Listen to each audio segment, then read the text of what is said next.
Anaml y bydd aelodau'r cynulliad yn gweithio 9 tan 5 yn unig.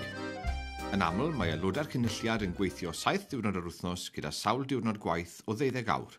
Gadewch i ni ystyried Ann Jones er enghraifft. Dyma'r aelod cynulliad dros Ddyffryn Clwyd yn derbyn galwad am stori sydd ar dorri am un o golegau chweched dosbarth yn ei hetholaeth.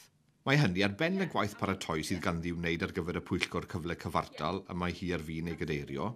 Hi, I'm Ann Jones. I'm the Assembly Member for the Vale of Clwyd. I represent Labour in the Assembly and I'm the Chair of the Equality of Opportunities Committee. Felly, heb amser i gael hoi fach, mae'n mynd draw i'r Senedd am gyfarfod cyflym a thîm clergio'r pwyllgor cyn i'r cyfarfod ddechrau.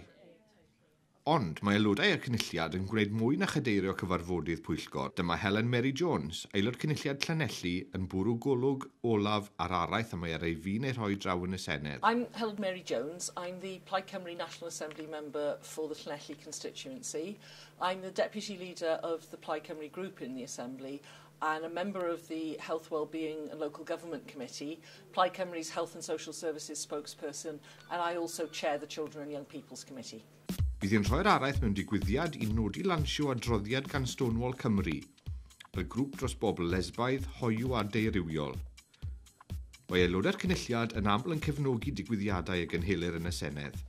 Wrth gwrs, daw diwrnod busnes pob aelod cynulliad i ben ar ddiwedd cyfarfod llawn y diwrnod hwnnw. Y mater sydd ar frig yr agenda bob dydd Mawrth yw'r cwestiynau i'r prif weinidog.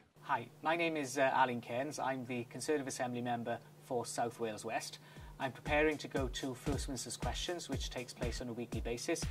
I'm allocated question 10 today, which we should get to all being well, and the focus of that question is sports development. Well, as well as a regional assembly member, I'm the Conservatives' chief whip, and I'm also the shadow business minister for the Conservative Party. Now, in effect, that means my job to influence the agenda of the Assembly, the agenda of the Assembly government. So you can hear the bell.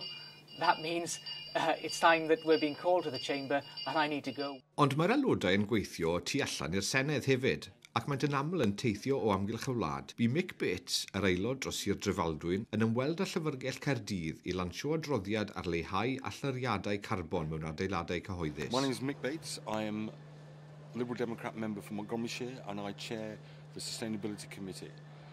Today is an exceptionally important day because we're launching our third report on how to reduce carbon emissions in Wales, and in this case from public bodies and industry.